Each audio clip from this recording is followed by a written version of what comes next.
तो समीर रैना ने आखिर क्यों मांगी है सुप्रीम कोर्ट से माफ़ी।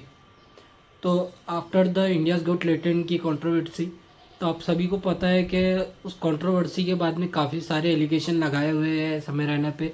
तो उसमें से एक एलिगेशन ये भी था कि उन्होंने डिसेबल्ड लोगों पे काफ़ी वल्गर और इररेलेवेंट जोक्स मारे हैं, जिसके बारे में समीर रैना ने सुप्रीम कोर्ट से माफ़ी मांगी। और अपने माफ़ीनामे में उन्होंने एक एफिडेविट भी सबमिट किया, जिसमें उन्होंने लिखा कि किस तरीके से उन्होंने लैक्स ऑफ रुपीज़ डोनेट किए हैं डिसेबल्ड लोगों के लिए और चैरिटीज़ में उन्होंने डोनेट किए हैं। और उन्होंने सॉरी पिटिशन भी फाइल की है सुप्रीम कोर्ट के द्वारा। और आफ्टर दिस कंट्रोवर्सी, एक जो इंडियाज़ गॉट लेटेंट के कंटेस्टेंट थे, उन्होंने भी अपना स्टेटमेंट दिया है इस पर पूरे सिचुएशन पे। क्यों नहीं? PVR people with disabilities is a huge question today. Many people have their thoughts and opinions and I respect them. But I have something to say. जब मैं घर के बाहर निकलता हूं और कोई फुटपाथ या रोड मुझे एक्सेसिबल नहीं मिलते, जब BMC मेरा मजाक उड़ा सकती है, तो एक कॉमेडियन क्यों नहीं? मुझे आज तक मेरा डिसेबिलिटी आईडी कार्ड नहीं मिला है। I have visited JJ hospital at least 5 to 6 times. जब कोई सरकारी अस्पताल मेरा ऐसा मजाक उड़ा सकती है, तो एक कॉमेडियन क्यों नहीं? PVR जैसे बड़े मल्टीप्लेक्सेस खुद को व्हीलचेयर एक्सेसिबल बोल के 10 सीढ़ियां लगा सकती है। जब कोई ऐसा मल्टीप्लेक्स अगर डिसेबल्ड का मजाक उड़ा सकता है, तो एक कॉमेडियन क्यों नहीं? पब्लिक ट्रांसपोर्ट कोई भी एक्सेसिबल नहीं है, तो जब इंडिया का ट्रांसपोर्ट अगर किसी डिसेबल्ड का मजाक उड़ा सकता है, तो एक कॉमेडियन क्यों नहीं? मैं लेटेंट में परफॉर्म करने गया था। लेटेंट ने मुझे एक नया आइडेंटिटी दिया। पहले जब मैं घर से निकलता था, बहुत लोग बोलते थे that I feel sorry for you, but today those same people come to me asking can I take a selfie with you? Many people see me.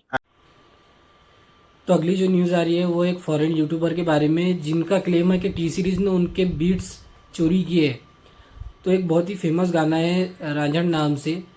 तो एक फॉरेन यूट्यूबर है KMKC नाम के, तो उनके ये एलिगेशन है कि टी सीरीज़ के इस सॉन्ग ने उनका बीट्स चोरी किए। One song in India and I didn't even know about it. Here's what happened. So I'm a music producer, I sell beats online, and I go by Kamikaze. See, that's my YouTube channel right there. And I posted this beat about 2 years ago. And then fast forward to just recently, someone sent me this message saying that they found a song and they recognized the piano as one of my beats and they didn't send me credited, so they wanted me to know about it. And so I check out the song and I see that it has 290 million streams on Spotify. And if you look at the credits for the song, you can see that it's from T-Series, freaking T-Series, bro.